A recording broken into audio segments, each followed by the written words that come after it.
In 1620, while the Mayflower was in Provincetown, 18 of its men sailed in a small shallop, searching for a place to live. They came to present-day Eastham, where they were met by a group of Nauset.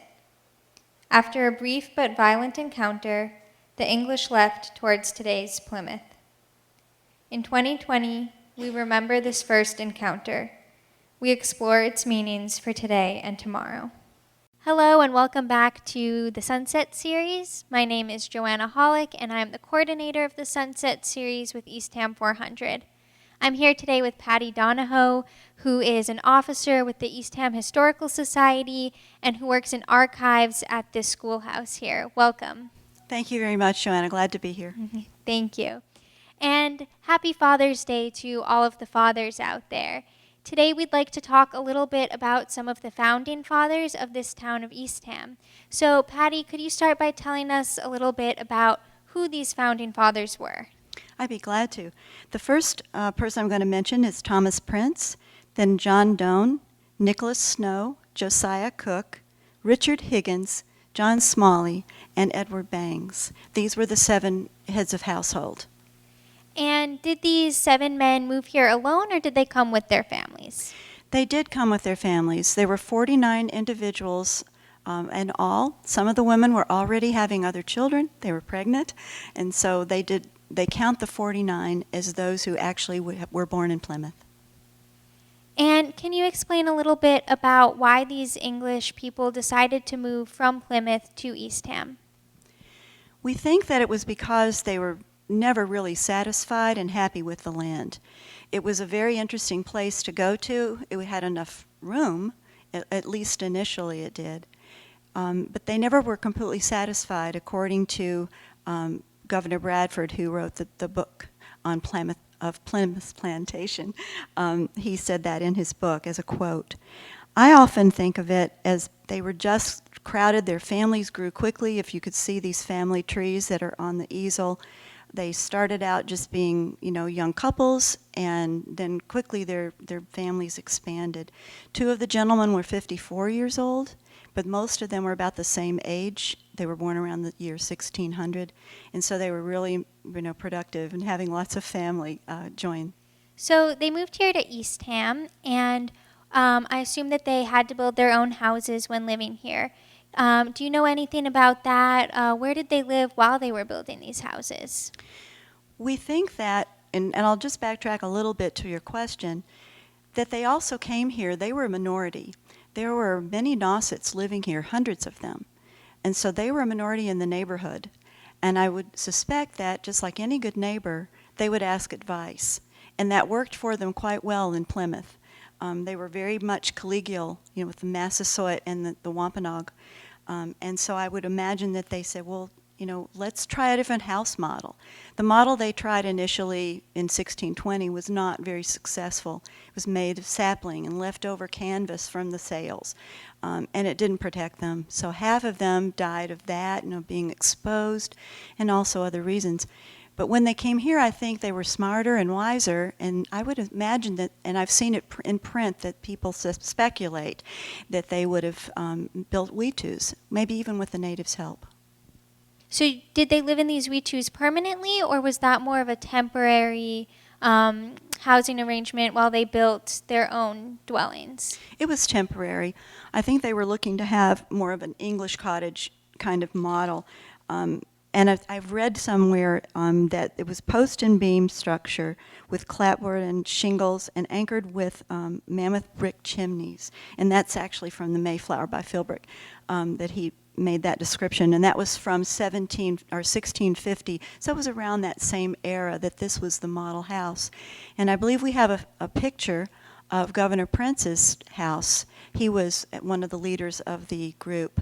And his house reflects that description quite well. I would add that they most likely had a roof of salt marsh hay instead of the roof that's shown there. That was an older, or a photograph of the last house standing in Eastham, and so it probably had a new roof put on it. But in the initial state, that was what it was. It would be salt marsh hay. So speaking of the English's survival, I know you mentioned that the poor housing that first year, did not help with their survival, and they were able to build better housing. What about where they got their food? Do you know anything about that? I just know that it must have been a little different here than it was in Plymouth. The growing zone is different. The growing zone 6, even now, is off Cape, and growing zone 7, which is more like the southern states on the East Coast, is what it is here. So I would imagine there would be different vegetables. There were different animals, too, that roamed here that they didn't have. Different seabirds, clams, lots more lobster, and then the wash ashore whales and that. And I, again, think they relied on the people that were here, the Nausets, to show them how to strip a whale, to show them how to harvest the blubber, and so on. And can you explain a little bit more specifically about what it was like to be a father in this new environment, or maybe what the father's roles were? Great question on this Father's Day.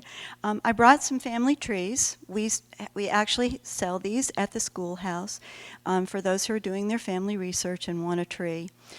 These were done by, the calligraphy was done by Jim Owens, who was our miller here for many years. And this is Nicholas Snow and his wife Constance. And interestingly enough, Constance was a Mayflower passenger.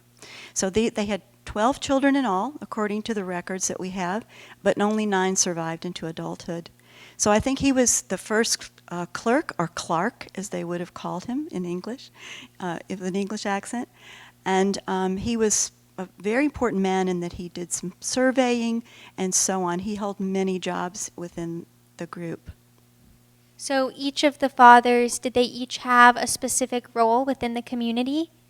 They did. We have charts at the schoolhouse that show what they did over time, how they served over time. And I thought that's a really great question, because some of them just really did a great job. Like Edward Bangs, he was the first treasurer in the town. And of course, as I said, Nicholas was the first clerk. The leaders were Thomas Prince and John Doan. And what about their roles within the household or the family? I think they probably had big responsibilities there, aside from their community responsibilities. They had these large families, and they had to build their own home, and at the same time were involved in building the meeting house. So that was another huge task, similar to when they went to Plymouth. They had to build the meeting house, for worship. They were a very religious community, and I think it was important that this was part of their patriarchal duty. Well, this is certainly a very interesting thing to study and to look back on the founding fathers and the founding families of Eastham. And I hope that later in the summer we may get the chance to look more in depth at many of these family trees and to look at each of these people individually. But I want to thank you today, Patty, for being here with us to share some of your knowledge with us. So thank you. My name is Joanna Hollick. Thank you for watching today's episode of the Sunset Series. If you would like to support Eastham 400 efforts, I encourage you to visit our website, where you can buy commemorative items. When you visit eastham400.org, you'll see a yellow bar at the top with the words Purchase Commemoratives. If you click those words, you will be taken to a page where you can purchase each of our items. We are selling 3 different items. The t-shirts come in light blue, navy, and ash gray, and are available in sizes adult small through 3XL. The back of the t-shirt features the Eastham 400 logo designed by local artist Karen Ronaldo. The 3D ornaments are 3 inches in diameter and come in a gold foil box with a special description card. Each t-shirt and ornament is $20. We also have copies of an Eastham montage described in our video from June 3rd. Thank you.